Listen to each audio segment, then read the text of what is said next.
Online learning zone में आप सभी का स्वागत है। आज की इस वीडियो में हम लोग नंबर सिस्टम के बारे में डिस्कशन करेंगे और इस वीडियो में हम लोग नंबर सिस्टम की जितनी भी बेसिक टर्मिनोलॉजीज़ हैं या फिर बेसिक कॉन्सेप्ट्स हैं उसके बारे में बात करेंगे और उन सभी कॉन्सेप्ट से रिलेटेड कुछ क्वेश्चंस को सॉल्व करेंगे। तो चलिए शुरू करते हैं आज की ये वीडियो। तो सबसे पहले बात करेंगे हम लोग अंक एवं संख्या के बारे में, यानी कि डिजिट्स एंड नंबर्स के बारे में। अंक क्या होता है? अंक की बात करी जाए तो 0, 1, 2, 3, 4, 5, 6, 7, 8, 9 ये डिजिट्स 10 होती हैं। इनके अलावा और कोई डिजिट नहीं होता है। इनको 0 to 9 डिजिट्स कहलाती हैं, फिर 0 to 9 को हम लोग अंक कहते हैं। बात करी जाए अब नंबर्स की, तो नंबर को हम लोग ये कह सकते हैं कि the combination of the digits is called numbers, यानी जब हम अंकों को मिलाते हैं तो नंबर यानी संख्याएं बनती हैं। जैसे यहाँ पे देख सकते हैं कुछ डिजिट्स को हम लोग ले लेते हैं। 5, 3, 2, 1 ये सारे अलग अलग देखा जाए तो अलग अलग इंडिविजुअली डिजिट्स हैं। अब हमने इन सभी डिजिट्स को कंबाइन कर दिया तो ये एक नंबर फॉर्म हो गया हमारा। तो इस तरीके से हम लोग नंबर और डिजिट के बीच में डिफरेंस कर सकते हैं या डिफरेंस बता सकते हैं। अब इसी के बेसिस पे नंबर का एक डेफिनेशन है कि अंकों के संयोग से संख्याएं बनती है, या फिर ये कह सकते हैं कि a number is the combination of digits. तो आई होप आप लोग को नंबर और डिजिट के बीच का जो डिफरेंस है वो समझ में आया होगा। तो चलिए अब हम लोग आगे बात करते हैं। तो हम बात करेंगे कि संख्याओं को कितनी पद्धतियों में लिखा जाता है। तो नंबर सिस्टम में हम लोग दो पद्धतियों के बारे में सीखेंगे, दो सिस्टम के बारे में सीखेंगे। पहला हमारा नेशनल सिस्टम और दूसरा है इंटरनेशनल सिस्टम।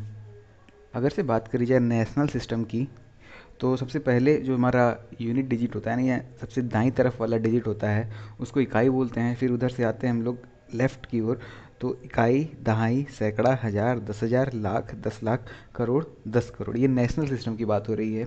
अगर से उसी को हम लोग इंग्लिश में देखें तो यूनिट 10, 100, 1000, 10,000, लाख, 10 लाख, करोड़, 10 करोड़। तो ये तो रही बात नेशनल सिस्टम की। अगर से बात करें जाए इंटरनेशनल सिस्टम की, तो इसमें यूनिट 10, 100, 1000, 10,000, 10,000 के बाद यहाँ पर हमने नेशनल में लैख देखा था, लेकिन इंटरनेशनल में 10,000 के बाद 100,000 आ जाएगा, फिर उसके बाद मिलियन, फिर 10 मिलियन, फिर 100 मिलियन आएगा। फिर उसके बाद की बात करी जाए तो 1000 मिलियन आएगा, फिर उसके बाद बिलियन आता है, और इसके बाद की बात 10 करोड़ के बाद बात करी जाए नेशनल सिस्टम में, 10 करोड़ के बाद अरब आता है। चलिए इसको एक एग्जांपल से समझते हैं हम लोग। जैसे सपोज करते हैं कोई नंबर है यहाँ पर 432, तो इस नंबर को हम लोग दोनों सिस्टम में 432 पढ़ेंगे। या तो नेशनल सिस्टम की बात करी जाए या फिर इंटरनेशनल सिस्टम की बात करी जाए, 432 या ही 432 हिंदी में। एक और नंबर बढ़ा देते हैं, तो ये 3432 नेशनल में, और इंटरनेशनल की बात करी जाए तो इंटरनेशनल में भी 3432 ही पढ़ेंगे, 3432। अब बात करते हैं आगे, एक और नंबर पुट कर देते हैं। तो नेशनल और इंटरनेशनल सिस्टम में हम दोनों सिस्टम में ही 33,432 पढ़ेंगे। अब अगर से एक और नंबर यहाँ पर पुट करते हैं, जैसे 4 पुट कर दिया हमने, तो नेशनल सिस्टम की बात करी जाए तो इस नंबर को पढ़ेंगे 4,33,432। अब यहाँ से इंटरनेशनल सिस्टम में चेंज हो जाएगा, वो हो जाएगा 433,432, यानी कि 433,432। इसको इंटरनेशनल सिस्टम में इस तरीके से पढ़ेंगे। अब बात करी जाए और नंबर्स की, तो ये हो जाएगा हमारा 10 लाख, यानी 34 लाख। फिर बचे जो नंबर्स हैं उसको पढ़ लेंगे हम लोग। और अगर से इसको इंटरनेशनल सिस्टम में बात करी जाए तो ये होगा 3,43,433,432। इंटरनेशनल सिस्टम में ये है 10 लाख मिलियन के बराबर होता है। और यही बात करी जाए एक और नंबर की, यानी करोड़ वाले पे, नेशनल सिस्टम में, तो ये 1,34,33,432। और इंटरनेशनल सिस्टम में हो जाएगा 13,433,432। और लास्ट में हम लोग एक और नंबर लिख लेते हैं। तो इसको अब हम लोग पढ़ेंगे 31 करोड़ 34 लाख 33,432 नेशनल सिस्टम में 31 करोड़ 34 लाख 33,432 पढ़ेंगे। इंटरनेशनल सिस्टम की बात करी जाए तो 313 यानी 313 मिलियन 433,432। अगर से हिंदी में बात करी जाए तो 313,433,432। इस तरीके से इंटरनेशनल सिस्टम में पढ़ सकते हैं। तो आई होप आप लोग को नेशनल नंबर सिस्टम और इंटरनेशनल नंबर सिस्टम में डिफरेंस क्लियर हुआ होगा। एक पॉइंट और इसमें, अगर से नेशनल सिस्टम की बात करी जाए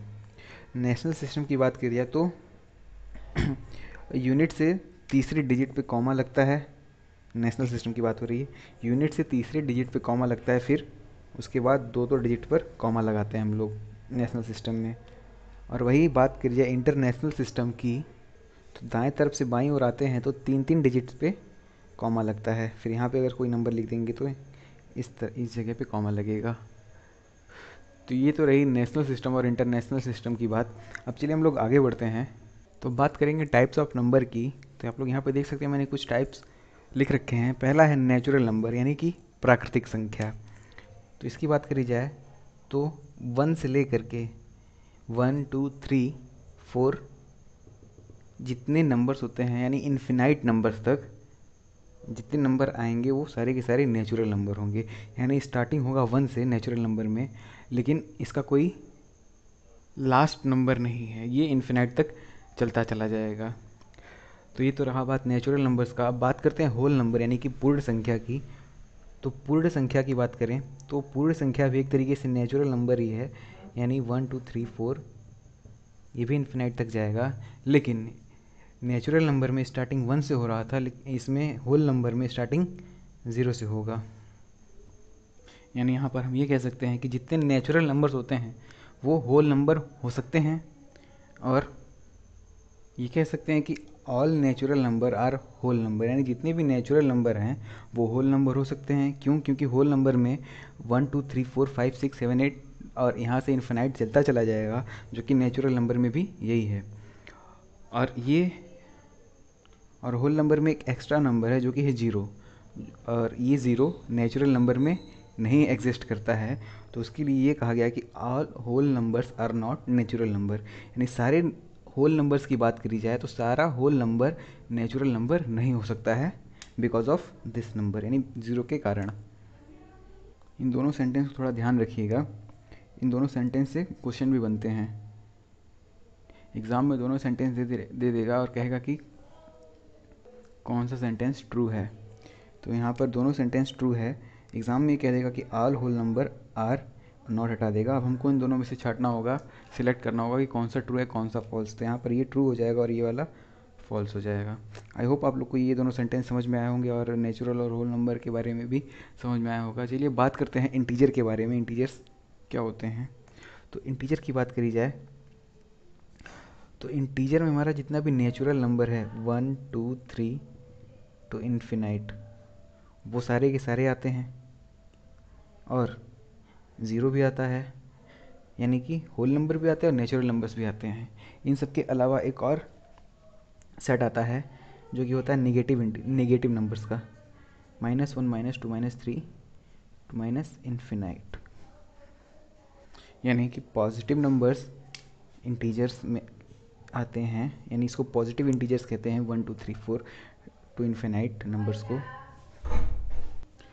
0 भी इंटीजर्स में इंक्लूड है, और इन सब के अलावा जितने भी नेगेटिव टर्म्स हैं, नेगेटिव नंबर्स हैं, वो सारे भी इंक्लूडेड हैं। इसको हम लोग नेगेटिव इंटीजर्स कहते हैं, यानी -1 -2 -3 ये सारे नेगेटिव इंटीजर्स के नंबर्स हैं। अब बात करते हैं चलिए रैशनल नंबर्स के बारे में। रैशनल नंबर्स क्या होते हैं? तो वे सारे नंबर्स जो a/b के फॉर्म में होते हैं और b की वैल्यू 0 के इक्वल नहीं होती है। यानी इसको हम इस तरीके से समझ सकते हैं कि ऐसे नंबर्स जो a/b के फॉर्म में हैं, जैसे 1/2 की बात कर ली जाए, 3/2 5/6 7/4, इस तरीके के नंबर्स रैशनल नंबर्स होते हैं। और एक और कंडीशन है कि जो डिनोमिनेटर यानी b की वैल्यू है, ये न्यूमरेटर है हमारा और ये डिनोमिनेटर है, इसमें कंडीशन ये है कि डिनोमिनेटर कभी जीरो नहीं हो सकता है। यानी कि अगर इसकी बात करी जाए 1/0 की, तो ये वाला नंबर हमारा रैशनल नंबर नहीं होगा। रैशनल नंबर होने की क्या कंडीशन है कि वो a/b के फॉर्म में रहे और जो डिनोमिनेटर है वो कभी भी जीरो ना हो, तो वो सारे नंबर्स रैशनल नंबर्स कहलाएंगे। अब बात करते हैं इर्रेशनल नंबर्स की। इर्रेशनल नंबर्स के बारे में बात करने से पहले हम लोग बात करते हैं प्राइम नंबर्स के बारे में। तो प्राइम नंबर्स क्या होते हैं? प्राइम नंबर्स वे नंबर्स होते हैं जो केवल एक यानी वन और खुद से यानी सेल्फ एक या फिर खुद से डिविजिबल होते हैं। इन दो नंबर्स के अलावा प्राइम नंबर्स किसी और नंबर से डिविजिबल नहीं होते। इसको समझने के लिए चलिए एग्जांपल लेते हैं। जैसे बात करते हैं हम लोग 7 की। अगर 7 को हम किसी नंबर से डिवाइड करना चाहें तो केवल एक से डिवाइड कर सकते हैं, यानी 7 डिवाइडेड बाई 1, तो ये कम्प्लीटली डिविजिबल होगा और जो हमारा आंसर आएगा वो 7 होगा। और अगर से बात करी जाए दूसरे नंबर की तो वो 7 खुद है, यानी 7 इटसेल्फ, 7 डिवाइडेड बाई 7 आंसर 1 आएगा। तो यहाँ पर हम लोग देख सकते हैं इन दो नंबर्स के अलावा 1 और 7 के अलावा 7 किसी और नंबर से डिविजिबल नहीं है। तो हम यहाँ पे ये कह सकते हैं कि जो 7 है वो एक प्राइम नंबर है। उसी तरीके से 3 की बात करी जाए तो 3 भी एक और 3 के अलावा किसी और नंबर से विभाज्य या फिर डिविजिबल नहीं हो सकता, तो 3 एक प्राइम नंबर है। 5 की बात कर ली जाए, 5 भी हमारा एक प्राइम नंबर है। 2 2 भी 1 और 2 के अलावा किसी और नंबर से डिविजिबल नहीं हो सकता है। 2 के बारे में एक और पॉइंट है कि जो 2 है एक अकेला प्राइम नंबर है जो कि इवन नंबर है। इसके अलावा कोई और प्राइम नंबर इवन नंबर नहीं है। यहाँ पर हम ये कह सकते हैं कि 2 अकेला एक यूनिक एक ऐसा नंबर है जो कि प्राइम भी है और इवन नंबर है। 2 के अलावा और कोई प्राइम नंबर्स, 3 की बात करें, 7 की बात करें, 5 की बात करें, कोई और इवन नंबर नहीं है, तो इसलिए 2 को यूनिक नंबर कहा गया है। प्राइम नंबर से रिलेटेड एक क्वेश्चन हमेशा एग्जाम्स में पूछे जाते हैं जो कि है कि 1 से 100 के बीच में कुल कितने प्राइम नंबर्स होते हैं, फिर कितने अभाज्य संख्याएं होती हैं। तो इसका आंसर है 25, यानी 1 से 100 के बीच में कुल 25 प्राइम नंबर्स होते हैं। और जो कि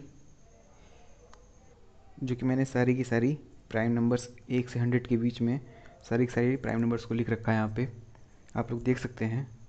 आप लोग चाहे तो इसको याद भी कर सकते हैं या फिर एक नज़र देख लेंगे तो ये खुद ब खुद याद हो जाएगा। अब एग्ज़ाम में क्वेश्चन इस तरीके से पूछा था कि 80 और 90 के बीच कितनी अभाज्य संख्याएं हैं। ये डीएलएड का क्वेश्चन है कि 80 और 90 के बीच कितनी अभाज्य संख्याएं हैं। तो 80 और 90, 80 हमारा यहाँ से स्टार्ट होगा और 90 यहाँ पे ख़त्म होगा। तो हम लोग यहाँ पे देख सकते हैं 80 और 90 के बीच में केवल 2 प्राइम नंबर्स हैं, पहला 83 और दूसरा 89 है। इसी तरीके से सेम एक और क्वेश्चन पूछा गया था कि 30 और 40 के बीच कितनी अभाज्य संख्याएं हैं। तो 30 और 40 के बीच हम बता सकते हैं कि 2 प्राइम नंबर्स है, पहला 31 और दूसरा 37 है। तो इस तरीके से अगर से हम ये सारे प्राइम नंबर्स को याद कर लेते हैं तो क्वेश्चन को सॉल्व करने में बहुत ही आसानी होगी। तो ये तो रहा प्राइम नंबर्स के बारे में। बात करते हैं इरेशनल नंबर्स के बारे में। तो इरेशनल नंबर में सबसे पहला पॉइंट ये है कि इरेशनल नंबर्स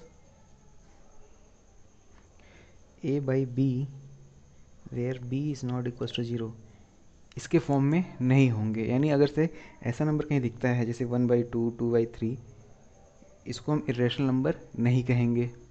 या फिर सीधे सीधे हम ये कह सकते हैं कि जितने भी रैशनल नंबर्स होते हैं वो इरेशनल नंबर नहीं होते हैं। पहला पॉइंट तो ये हो गया। दूसरा पॉइंट ये है कि जितने भी प्राइम नंबर्स होते हैं, यानी हम इसकी बात कर रहे हैं, जितने भी प्राइम नंबर्स हैं, अगर से हम उसका स्क्वायर रूट निकाल देते हैं, यानी प्राइम नंबर जितने भी हैं उसका हम स्क्वायर रूट निकालते हैं, तो वो जो नंबर होगा वो इरेशनल नंबर होगा।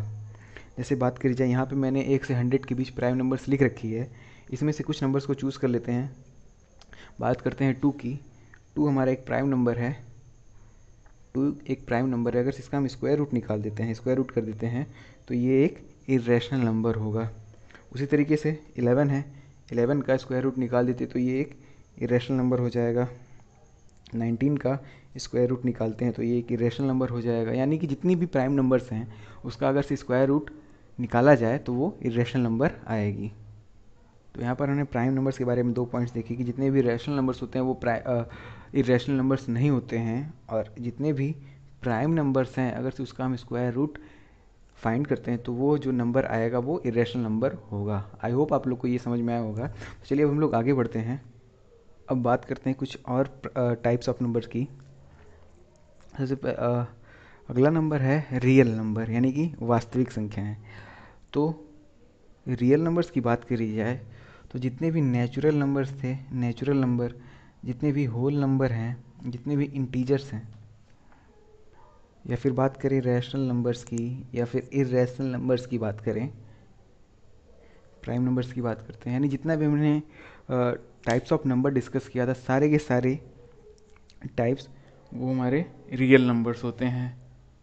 एग्जाम्पल के तौर पे देखा जाए 1, 2 ये सारे नेचुरल नंबर है। 0 ये होल नंबर है, ये भी रियल नंबर में आएगा। √2 जो कि प्राइम नंबर है ये भी रियल नंबर आएगा। 1/2, -3, -2, 5 ये सारे के सारे जितने भी नंबर्स हैं ये सारे के सारे रियल नंबर्स हैं। ये सब रियल नंबर। तो रियल नंबर कौन सा नंबर नहीं होता है, चलिए उसके बारे में भी बात कर लेते हैं। एक टर्म होता है मैथ में आई करके। अगर ये आई किसी नंबर के साथ लग जाता है तो वो नंबर हमारा रियल नंबर नहीं रहता। जैसे बात करी जाए 7i की, तो ये जो 7i है ये रियल नंबर नहीं है, तो ये क्या है, इसको हम लोग इमेजिनरी नंबर कहते हैं। और जो i की वैल्यू है, i की वैल्यू √-1 है, और ये जिस किसी भी नंबर के साथ लग जाए वो नंबर हमारा इमेजिनरी नंबर हो जाता है, वो रियल नंबर नहीं रहता। अगर से बात करें हम लोग √2 की, तो √2 हमारा रियल नंबर है। अगर से -√2 की बात करें तो ये रियल है या फिर इमेजिनरी है, चलिए देखते हैं। ये हमारा इमेजिनरी है। कैसे, हम -√2 को √2 इंटू -1 लिख सकते हैं। -√2 को √2-1 लिख सकते हैं, जहाँ से √2 को अलग लिख दें और -1 को अलग लिख दें, रूट लगा रहेगा। √2 तो हमारा एक प्राइम नंबर है ही, सॉरी इरेशनल नंबर है ही, लेकिन जो -i है रूट में, माइनस रूट में i की वैल्यू हो जाएगी i, यानी √2 के साथ i लग गया। जब i लग ही गया तो ये जो हमारा -√2 है वो इमेजिनरी नंबर हो गया। ये अब वास्तविक नंबर या फिर रियल नंबर हम इसको नहीं कह सकते। तो आई होप रियल नंबर और इमेजिनरी नंबर के बीच का जो डिफरेंस है आप लोग को क्लियर हुआ होगा। तो चलिए अब हम लोग आगे बात करते हैं अगले टाइप के बारे में। तो ऑर्डर इवन नंबर की बात करी जाए तो बहुत ही आसान है ये कि जो नंबर 2 से कम्प्लीटली डिविजिबल हो जाते हैं, यानी 2 से हमको, अगर हम किसी नंबर को 2 से भाग दे रहे हैं और शेषफल 0 आए तो वो नंबर इवन नंबर होते हैं। जैसे बात कर लेते हैं हम लोग 8 की। 8 हमारा इवन नंबर है, क्योंकि अगर हम इसको 2 से डिवाइड करेंगे तो ये 4 टाइम्स में कम्प्लीटली डिसॉल्व हो जाएगा या फिर कम्प्लीटली डिवाइड हो जाएगा, और जो रिमाइंडर बचेगा वो 0 है। तो यहाँ पर 8 हमारा इवन नंबर है। और ऑड नंबर की बात करी जाए तो ऑड नंबर वे नंबर होते हैं जो 2 से कम्प्लीटली डिविजिबल नहीं होते हैं, जैसे 7 हो गया, 5 हो गया, 3 हो गया, तो ये सारे नंबर ऑड नंबर्स कहलाते हैं। अब बात करते हैं को प्राइम नंबर की। को प्राइम नंबर क्या होते हैं, तो को प्राइम नंबर्स की बात करें, दो नेचुरल नंबर या फिर दो ऐसे नेचुरल नंबर्स का पेयर जिनका HCF 1 आए, तो वो दोनों नंबर्स को प्राइम नंबर्स कहलाते हैं। जैसे यहाँ पे मैंने कुछ नेचुरल नंबर्स के पेयर लिख रखे हैं या फिर को प्राइम नंबर्स के एग्जांपल्स लिख रखे हैं, आप लोग देख सकते हैं। पहला 2 और 3 है। अब 2 और 3 का जब हम लोग HCF फाइंड करेंगे यानी महत्तम समापवर्त फाइंड करेंगे तो वो 1 आएगा। उसी तरीके से 4 और 5 आपस में को प्राइम नंबर्स हैं, क्योंकि इनका जो HCF है वो 1 होगा। उसी तरीके से 5, 9 को प्राइम नंबर्स हैं। जो को प्राइम नंबर्स होते हैं वो पेयर में होते हैं। और 9, 2 ये भी को प्राइम नंबर है। 2, 7 ये भी को प्राइम नंबर्स हैं। इसी तरीके से नेचुरल नंबर्स के पेयर जिनका HCF 1 हो वो सारे दोनों नंबर को प्राइम नंबर्स कहलाएंगे। तो ये तो बात रही नंबर्स के टाइप्स की। तो चलिए अब हम लोग आगे बात करते हैं। अब हम लोग बात करेंगे डिविजिबिलिटी चेक के बारे में, यानी विभाज्यता की जांच के बारे में। सबसे पहले देखेंगे हम लोग डिविजिबल बाई 2, यानी कोई नंबर 2 से डिविजिबल है उसके लिए क्या क्या कंडीशंस होनी चाहिए। तो 2 से डिविजिबल होने के लिए जो नंबर होना चाहिए वो, यानी कि नंबर में जो यूनिट का नंबर रहेगा, राइट साइड में जो पहला नंबर यानी यूनिट का जो नंबर रहेगा, यूनिट नंबर, वो या तो इवन होना चाहिए या फिर ज़ीरो होना चाहिए। जैसे बात करी जाए, कोई नंबर है 2 3 4, अब ये नंबर है, अब इसका जो ये लास्ट यूनिट वाला डिजिट है ये या तो इवन हो या फिर ज़ीरो हो। तो अगर इवन या फिर ज़ीरो है यूनिट वाला डिजिट तो वो 2 से डिविजिबल होगा। जैसे यहाँ पर 4 दे रखा है यानी इवन नंबर है, तो ये नंबर 2 से कम्प्लीटली डिविजिबल हो जाएगा और रिमाइंडर 0 आएगा। या फिर यहाँ पर 0 भी होता तो भी ये नंबर 2 से डिविजिबल होता और जो रिमाइंडर है वो 0 आता। अगर इवन नंबर ना ही होता, या ये कह ले ऑड नंबर होता, जैसे यहाँ पर 3 होता, तो इसको 2 से डिवाइड करने पर ये कम्प्लीटली डिविजिबल नहीं होता, इसका कोई ना कोई रिमाइंडर आ जाता। तो यहाँ पर हम लोग देख सकते हैं कि कोई नंबर 2 से डिविजिबल तभी होगा जब उसका यूनिट नंबर या तो इवन हो या फिर ज़ीरो हो। अब बात करते हैं डिविजिबिलिटी बाई 3, यानी 3 से डिविजिबल होने के लिए क्या क्या कंडीशंस होनी चाहिए। अब 3 से डिविजिबल होने के लिए क्या कंडीशन है, अब यहाँ पर मैंने एक नंबर लिख रखा है। 3 से डिविजिबल होने के लिए ये कंडीशन है कि जो नंबर है हमारा उसमें जितने भी डिजिट्स हैं, जैसे यहाँ पे 3 डिजिट्स हैं, उन डिजिट्स को अगर इन डिजिट को ऐड करने पे जो सम आएगा डिजिट का, यानी कि 3 + 9 + 6, इन तीनों डिजिट्स को ऐड कर रहे हैं तो जो सम आएगा अगर वो 3 से डिविजिबल है तो जो हमारा ये नंबर होगा वो 3 से डिविजिबल होगा। जैसे इसको देख लेते हैं हम लोग, इन तीनों डिजिट को ऐड करेंगे तो आएगा ये 18 हमारा 3 से डिविजिबल है, तो ये जो नंबर है 396 ये भी 3 से डिविजिबल होगा। हम लोग ये मेथड 18 पे भी अप्लाई कर सकते हैं। 18 को अलग अलग, 18 में 2 डिजिट्स हैं, दोनों डिजिट को ऐड करेंगे तो जो सम आएगा, जो रिज़ल्ट आया है, ये अगर 3 से डिविजिबल है तो ये नंबर डिविजिबल है, या फिर ये नंबर 3 से डिविजिबल है। एक और एग्जांपल ले लेते हैं हम लोग, जैसे 4 3 5 है। अब हमको चेक करना है ये 3 से डिविजिबल है कि नहीं, तो इसके लिए क्या करेंगे, तीनों डिजिट को ऐड करेंगे, ये आ रहा है 12 हमारा 3 से डिविजिबल है 4 टाइम्स में। या फिर इसको इस तरीके से लिख सकते हैं 1 + 2 3 आएगा, 3 तो 3 से डिविजिबल होगा ही, तो ये वाला जो नंबर है ये भी 3 से डिविजिबल है। उसी तरीके से एक और नंबर देखते हैं 1 1, यानी 1112, ये 3 से डिविजिबल है कि नहीं। सबसे पहले क्या करेंगे, सारे डिजिट्स को ऐड करके देखेंगे कितना आ रहा है 5। अब हमको पता है कि 5 3 से डिविजिबल नहीं है, तो ये 3 से डिविजिबल नहीं होगा, तो ये जो नंबर है हमारा ये भी 3 से डिविजिबल नहीं होगा। तो आई होप 3 से डिविजिबिलिटी रूल क्लियर हुई होगी। चलिए बात करते हैं 4 से डिविजिबिलिटी की।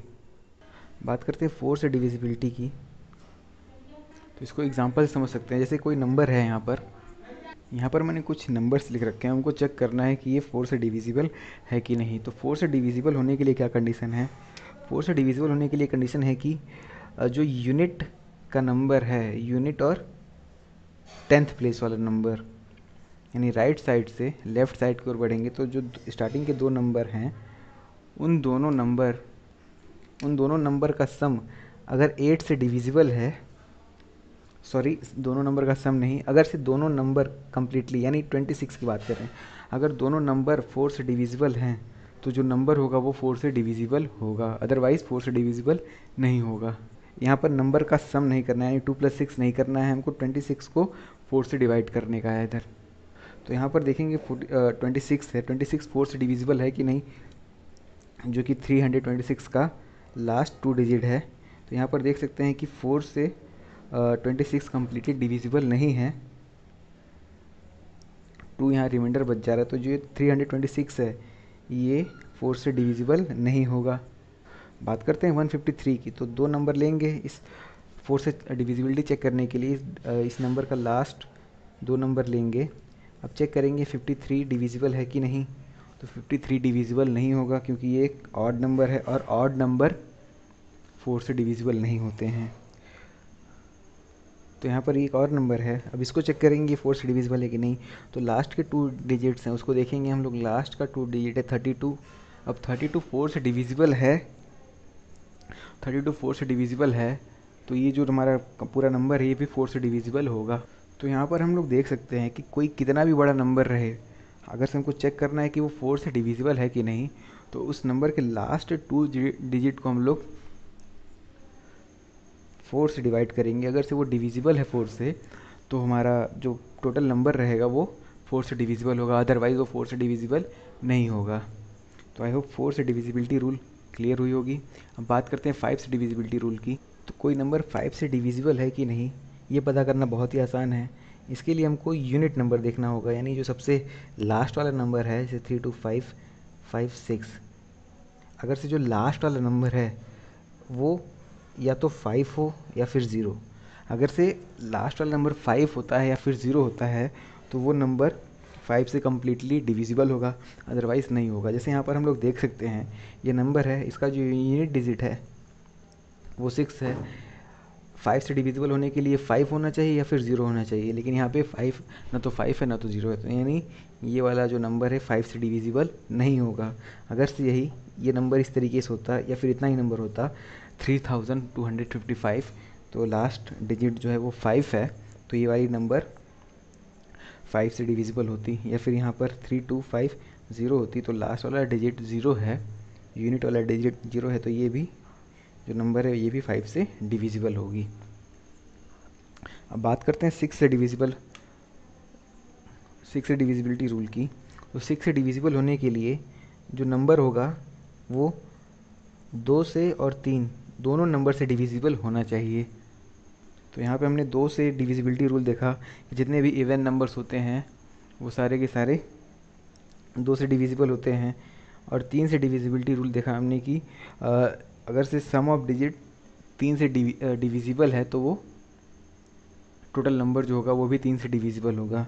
तो 6 यहाँ पे क्या है, 6 की जो डिविजिबिलिटी रूल है, ये फिर हिंदी में कहें तो 6 से जो विभाजिता का नियम है, उसमें क्या है कि जो नंबर है 2 से भी विभाज्य होना चाहिए और 3 से भी विभाज्य, यानी 3 से भी डिविजिबल होना चाहिए।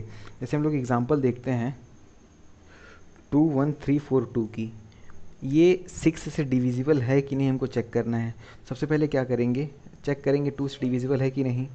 तो ये लास्ट वाला जो यूनिट डिजिट है वो इवन नंबर है, यानी 2 है, तो ये 2 से तो डिविजिबल है, पहला 2 से डिविजिबल है। अब बात करते हैं 3 से डिविजिबल होने की। तो 3 से डिविजिबल कम्प्लीटली डिविजिबल होने के लिए जो रूल है वो क्या है, sum of digit is divisible by 3। सारे डिजिट को ऐड कर देंगे जो कि आएगा 12 आएगा। अब 12 3 से डिविजिबल है, 4 टाइम्स में डिवाइड हो जाएगा, तो ये सम करने पे जो रिज़ल्ट आ रहा है वो 3 से डिविजिबल है, यानी ये जो नंबर है वो 3 से भी डिविजिबल है और 2 से भी डिविजिबल है। तो ऐसे नंबर 6 से भी डिविजिबल होंगे। और यदि यहीं पर जो नंबर है 2 से डिविजिबल होता और 3 से डिविजिबल नहीं होता तो वो 6 से डिविजिबल नहीं होता। जैसे हम लोग बात कर लेते हैं इस नंबर की 21312 की। जैसे इस नंबर की बात करते हैं 21322 की, तो ये 6 से डिविजिबल है कि नहीं। तो सबसे पहले चेक करेंगे 2 से डिविजिबिलिटी की। तो 2 से ये डिविजिबल है क्योंकि इसका जो यूनिट डिजिट है वो इवन नंबर है, तो ये 2 से तो डिविजिबल हो जाएगा। बात करते हैं 3 से डिविजिबल होने की। तो इसका सम करेंगे सारे डिजिट्स का, 2 + 1 + 3 + 2 + 2, सम करेंगे इस तरीके से। जो सम आ रहा है वो है 10, 3 3 6 4 10। ये 3 से डिविजिबल नहीं है, तो 3 से डिविजिबल नहीं है, केवल 2 से डिविजिबल है। तो ये जो नंबर है ये 6 से डिविजिबल हमारा नहीं होगा, केवल 2 से डिविजिबल है। तो आई होप आप लोग को 6 से डिविजिबिलिटी रूल समझ में आई होगी। अब बात करते हैं 7 के डिविजिबिलिटी रूल की। तो 7 से डिविजिबिलिटी रूल को देखने समझने के लिए हम लोग एग्जांपल लेते हैं। यहाँ पर मैंने एक नंबर लिखा हुआ है 204 2429। इसको चेक करना है कि ये 7 से डिविजिबल है कि नहीं। तो चेक करने के लिए जो हमारा नंबर है, जो नंबर में यूनिट डिजिट का नंबर है 9, अब इस यूनिट डिजिट वाले नंबर को हम 2 से मल्टीप्लाई करेंगे, यानी लास्ट वाले डिजिट का दोगुना करेंगे, और दोगुना करने पर जो नंबर आएगा, यानी 18 आ रहा है, लास्ट वाले डिजिट का दोगुना करने पर जो भी नंबर आएगा, जो बचे नंबर हैं यानी 242 बचा नंबर है, उसमें से हम लोग इसको सब्सट्रैक्ट कर देंगे। अब जब सब्सट्रैक्ट करने पे जो रिज़ल्ट आएगा हमारा 224, अब इसको चेक करेंगे 7 से डिविजिबल है कि नहीं। तो इस तरीके से हम 7 से डिविजिबिलिटी को चेक कर सकते हैं। तो यहाँ पर हम ये वाला जो मेथड है दोबारा अप्लाई कर सकते हैं कि जो लास्ट वाली डिजिट है, इस वाले नंबर में भी अप्लाई कर सकते हैं कि जो लास्ट वाली डिजिट है वो उसका दोगुना करेंगे। दोगुना करने के बाद जो नंबर आएगी उसको हम लोग जो बचे 2 नंबर हैं उसमें से सब्सट्रैक्ट कर देंगे। अब जो नंबर आएगा सब्सट्रैक्ट करने पे जो नंबर आएगा, अगर से वो 7 से डिविजिबल है, अगर वो 7 से डिविजिबल है तो जो प्रीवियस नंबर है यानी ये जो बेस नंबर है वो भी 7 से डिविजिबल होगा। तो हमको पता है कि जो 14 है 7 से 2 बार में कट जाता है, तो ये 7 से डिविजिबल है। तो यानी ये वाला नंबर भी 7 से डिविजिबल है। हमको ये चेक करना था कि ये वाला नंबर 7 से डिविजिबल है कि नहीं। तो ये वाला अगर से 7 से डिविजिबल है तो ये वाला नंबर भी 7 से डिविजिबल होगा। आई होप आप लोग समझ पा रहे होंगे। तो चलिए इसको थोड़ा सा और क्लियर करने के लिए एक और एग्जांपल लेते हैं हम लोग। दूसरा एग्जांपल, यहाँ पे मैंने एक और नंबर लिख रखा है 2443 या 2443। इसको चेक करना है कि 7 से डिविजिबल है कि नहीं। तो रूल क्या कहता है कि जो यूनिट डिजिट है उसका हम लोग दोगुना करेंगे। यूनिट डिजिट का दोगुना किया, रिजल्ट आया 6। अब ये जो रिज़ल्ट आया हमको जो बचे हुए नंबर्स हैं उसमें से सब्सट्रैक्ट करना है। अब जो नंबर आएगा इसको सब्सट्रैक्ट करने पर सब्सट्रैक्ट करेंगे तो जो नंबर आएगा वो होगा 238। अब हम इसको चेक करेंगे इस 7 से डिविजिबल है कि नहीं। तो इसको हम लोग डिवाइड कर देते हैं 7 से, चेक करते हैं, यानी ये 7 से 34 टाइम्स में कम्प्लीटली डिविजिबल है। तो जो ये वाला नंबर है यानी जो बेस नंबर है वो भी 7 से डिविजिबल होगा। या तो इसको हम यहीं पे 7 से डिवाइड करके चेक कर सकते हैं, या फिर इसको एक और स्टेप सॉल्व कर लेते हैं। जैसे ये नंबर है ये 7 से डिविजिबल होगा तभी ये 7 से डिविजिबल होगा। तो हम लोग इसी को चेक कर लेते हैं कि ये 7 से डिविजिबल है कि नहीं। तो उसके लिए क्या करेंगे, जो यूनिट डिजिट है यही वाला मेथड अप्लाई करेंगे जो इस वाले नंबर पे अप्लाई किया था। ये यूनिट डिजिट को 2 से मल्टीप्लाई करेंगे तो जो नंबर आ रहा है यानी 230, जो ये मल्टीप्लाई करने पे जो नंबर आएगा उसको जो बचे हुए नंबर हैं उसमें से सब्सट्रैक्ट कर देंगे। अगर से सब्सट्रैक्ट करने पे जो नंबर आता है, सब्सट्रैक्ट करने पे जो नंबर आएगा अगर वो 7 से डिविजिबल होगा तो हमारा जो बेस नंबर है वो भी 7 से डिविजिबल होगा। सब्सट्रैक्ट करेंगे तो आएगा ये 7। अब ये 7 तो 7 से डिविजिबल है ही, तो ये जो बेस नंबर है ये भी 7 से डिविजिबल है। आई होप 7 से डिविजिबिलिटी रूल क्लियर हुई होगी। अब बात करते हैं चलिए 8 से डिविजिबिलिटी रूल की।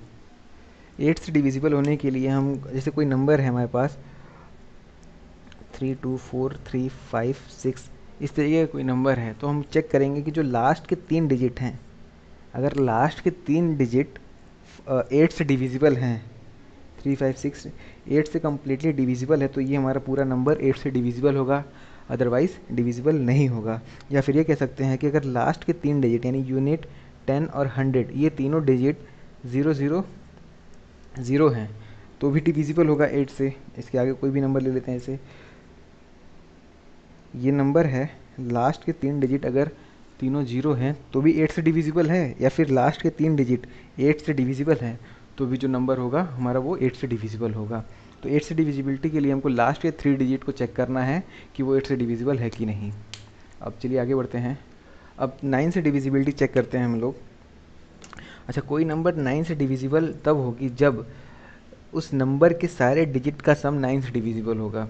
3 से डिविजिबिलिटी चेक में क्या देखा था हमने, अगर से जितने भी डिजिट्स हैं, सारे डिजिट्स का सम अगर 3 से डिविजिबल था तो वो नंबर 3 से डिविजिबल थी टोटल नंबर। वही यहाँ पे 9 से भी है कि अगर जो नंबर है, जैसे यहाँ पे एग्जांपल देख सकते हैं हम लोग, यहाँ पर ये नंबर है, अगर से इन सभी नंबर के जितने भी डिजिट्स हैं सभी डिजिट्स को ऐड करेंगे, ऐड करने पे जो रिज़ल्ट आएगा अगर वो 9 से डिविजिबल है तो ये टोटल नंबर भी 9 से डिविजिबल होगी। तो यहाँ पर ऐड करने पे जो रिज़ल्ट आ रहा है, तो जो ऐड करने पे जो नंबर आ रहा है वो होगा 27, और 27 9 से 3 टाइम्स में डिविजिबल है। तो ये जो टोटल नंबर है ये भी 9 से डिविजिबल है। या फिर एक और स्टेप हम यहाँ पे कर सकते हैं, यहाँ पर 27 ये है, इन दोनों को भी ऐड कर लेते हैं। अब 27 को ऐड करने पे 9 आया, यानी इन दोनों का सम भी अगर 9 से डिविजिबल है तो जो हमारी बेस नंबर है वो भी 9 से डिविजिबल होगी। तो यहाँ पे 2 + 7 किया 9 आया, 9 से डिविजिबल है ही, तो ये वाला जो नंबर है ये भी 9 से डिविजिबल होगा। तो आई होप 9 से डिविजिबिलिटी चेक समझ में आई होगी आप लोग को। अब 10 की बात करते हैं। ये तो सबसे आसान है, अगर कोई भी नंबर है अगर उसके लास्ट में 0 है तो वो 10 से डिविजिबल है, बस ये सिंपल सा है। कोई भी कितना ही बड़ा क्यों नंबर ना हो, इस तरीके से बात करी जाए, अगर से उसके यूनिट डिजिट जो है वो 0 है तो वो 10 से डिविजिबल होगा, और कोई इसका डिविजिबिलिटी चेक नहीं है। लास्ट में अगर 0 है तो वो 10 से डिविजिबल होगा। अब बात करते हैं डिविजिबिलिटी बाई 11। ये वाला पॉइंट इंपॉर्टेंट है क्योंकि इस वाले पॉइंट से बहुत सारे क्वेश्चंस पूछे जाते हैं। बेसिकली जो रेलवे के एग्ज़ाम्स होते हैं उसमें अगर नंबर सिस्टम का क्वेश्चन आएगा तो इस टॉपिक से ज़रूर उठाता है क्वेश्चन। चलिए देखते हैं डिविजिबिलिटी बाई 11। यानी सबसे पहले हम लोग क्वेश्चन ही देख लेते हैं कि कौन सा क्वेश्चन पूछा था एग्ज़ाम में। तो क्वेश्चन ये है कि यदि ये एक संख्या दी हुई है 1x 5x 01, ये सारे नंबर के डिजिट्स हैं, अगर ये नंबर जो है 11 से डिविजिबल है, यानी 11 से विभाज्य, 11 से विभाज्य है, तो हमको ये जो अननोन डिजिट्स हैं इसकी वैल्यू बतानी है, यानी x की वैल्यू बतानी है। तो उसके लिए हमको ये डिविजिबिलिटी बाई 11 का रूल पता होना चाहिए। तो चलिए डिस्कस करते हैं इस रूल को। तो यहाँ पे मैंने 2 लाइन लिखी है या फिर दोनों स्टेप लिखा है 11 से डिविजिबिलिटी चेक करने के लिए। जैसे पहला स्टेप है कि इकाई अंक से बाएं ओर जितने भी विषम स्थान के अंकों का योग होगा, और दूसरा स्टेप है कि इकाई अंक से बाएं ओर चलने पर सम स्थान के अंकों का योग। अगर से इन दोनों का अंतर, यानी इन दोनों नंबर्स को जब हम सब्सट्रैक्ट करेंगे तो जो रिज़ल्ट आएगा, जो रिज़ल्ट आ रहा है हमारा वो 11 से डिविजिबल है, तो जो हमारा बेस नंबर होगा वो 11 से डिविजिबल होगा। तो चलिए इन दोनों स्टेप को एग्जांपल की मदद से समझते हैं हम लोग। ये क्वेश्चन बाद में सॉल्व करेंगे। एग्जांपल ये है, कोई नंबर दिया हुआ है, ये नंबर दिया हुआ है और हमको ये चेक करना है कि ये नंबर 11 से डिविजिबल है कि नहीं।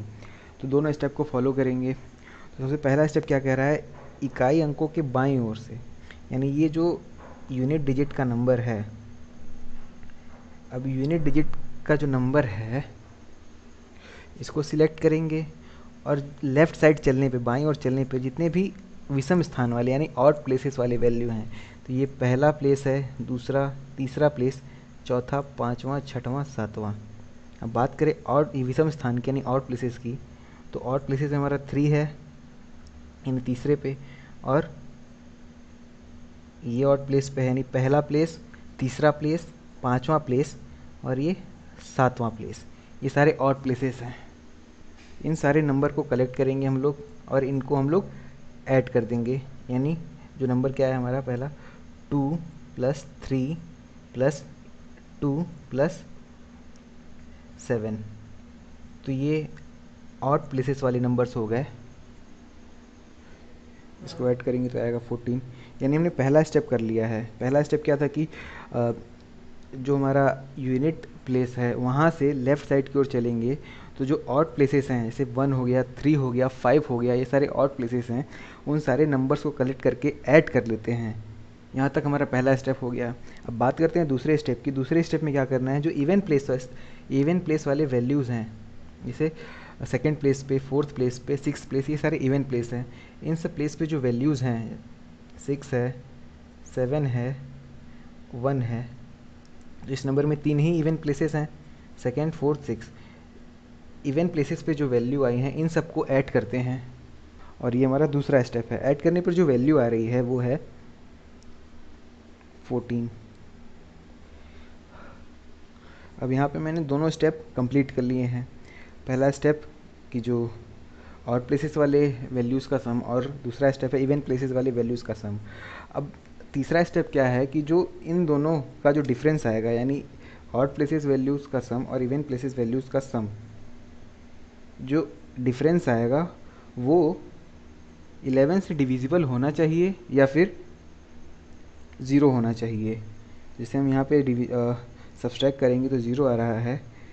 0 कंडीशन ये थी कि जो डिफरेंस आएगा यानी जो अंतर आएगा या तो 0 हो या फिर 11 से डिविजिबल हो। तो यहाँ पे 0 आ गया है, तो 0 आ गया तो यानी ये वाली जो नंबर है 7127 ये जो नंबर है ये 11 से डिविजिबल है। तो आई होप 11 से डिविजिबिलिटी रूल आप लोग को समझ में आया होगा। तो चलिए हम लोग जो क्वेश्चन लिखे थे उसको सॉल्व करते हैं। क्वेश्चन था कि ये नंबर है 1x 5x 0 1, 11 से डिविजिबल है, तो हमको x की वैल्यू फाइंड करनी है। तो हम लोग यही दोनों स्टेप फॉलो करेंगे। तो ऑड प्लेसेस वाले जो वैल्यू हैं उसको लिख लेते हैं। पहला है 1, ये ऑड प्लेस वाला वैल्यू, फिर दूसरा है x, फिर तीसरा है x, यानी first, second, third, fourth, fifth, six. Odd places के जो वैल्यू हैं वो 1 है, x है और फिफ्थ प्लेस पे x है। इन तीनों को हमने लिख लिया है। ऑड प्लेसेस वाले वैल्यूज़ हो गए। इवन प्लेसेस वाले वैल्यू को भी कलेक्ट कर लेते हैं। सेकेंड प्लेस पे है 0, इसको कलेक्ट कर लिया। फिर फोर्थ पे है 5, फोर्थ प्लेस पे 5 है। फिर सिक्स प्लेस पे है 1, इन दोनों को कलेक्ट कर लिया। दो स्टेप तो कर लिए। अब जो तीसरा स्टेप था या फिर जो तीसरी कंडीशन थी वो क्या थी कि इसका जो सम आएगा वो 2x + 1 ये, और इसका जो सम आएगा वो 6। इन दोनों का सम जो रहेगा उसको अगर हम सब्सट्रैक्ट करते हैं, यानी जो अंतर है वो या तो 0 हो या फिर 11 से डिविजिबल हो। तो सपोज़ करते हैं कि सबसे पहले हम लोग 0 वाली कंडीशन अप्लाई करते हैं कि सपोज़ कर लेते हैं कि जो इन दोनों का डिफरेंस आएगा वो 0 होगा। तो 0 पुट करके हम लोग सॉल्व करेंगे पहली कंडीशन में। तो 2x + 1 - 6 = 0 सॉल्व करेंगे तो ये हो जाएगा 2x - 5 = 0। x की वैल्यू आ जाएगी 5/2, क्योंकि यहाँ पे डिजिट को फिट करना है और डिजिट जो है हमारा वो रैशनल नंबर या फिर फ्रैक्शन में नहीं आना चाहिए। तो डिफरेंस हम लोग 0 पुट नहीं कर सकते। 0 पुट करने पे जो वैल्यू आ रही है वो 2.5 आ रही है, जो कि इम्पॉसिबल है पुट करना x की जगह पे। तो हम लोग क्या पुट करेंगे, पहले तो 0 पुट कर लिया, अब दोबारा हम लोग पुट करेंगे 11 या फिर 11 से डिविजिबल कोई नंबर को। तो सबसे छोटी नंबर 11 से डिविजिबल खुद 11 ही है, तो 11 को ही पुट कर लेते हैं हम लोग। 2x + 1 और प्लेसेस का जो सम है वो, और इवन प्लेसेस का जो सम है वो है 6। इन दोनों का सम, इन दोनों के सम का डिफरेंस 11 सपोज करते हैं। तो जब इसको सॉल्व करेंगे 2x + 1 - 6 = 11, 2x - 5 = 11 सॉल्व करने पे जो वैल्यू आएगी 2x = 16, यानी यहाँ से x की वैल्यू आ जाएगी 16/2 यानी कि 8, यानी x की वैल्यू क्या आ जाएगी यहाँ पर 8। और इस क्वेश्चन में ऑप्शंस भी दिए थे। ऑप्शन से पहला ऑप्शन था 2, दूसरा 6, तीसरा 8 और चौथा 3 था। तो इसमें से हम लोग देख सकते हैं कि जो थर्ड वाला ऑप्शन है 8 वो सही है, यानी x की वैल्यू 8 आएगी। तो आई होप आप लोग को ये वाला एग्जाम्पल समझ में आया होगा और 8 से डिविजिबिलिटी रूल भी समझ में आई होगी। तो आशा करता हूँ कि आप लोग को ये वीडियो पसंद आई होगी। अगर से पसंद आई हो तो प्लीज़ आप लोग इस वीडियो को लाइक करिए, जितना हो सके उतना अपने दोस्तों में शेयर करिए और सब्सक्राइब करना ना भूलें। तो आज की इस वीडियो में बस इतना ही, मिलते हैं हम लोग अगली वीडियो में। तब तक के लिए थैंक यू सो मच।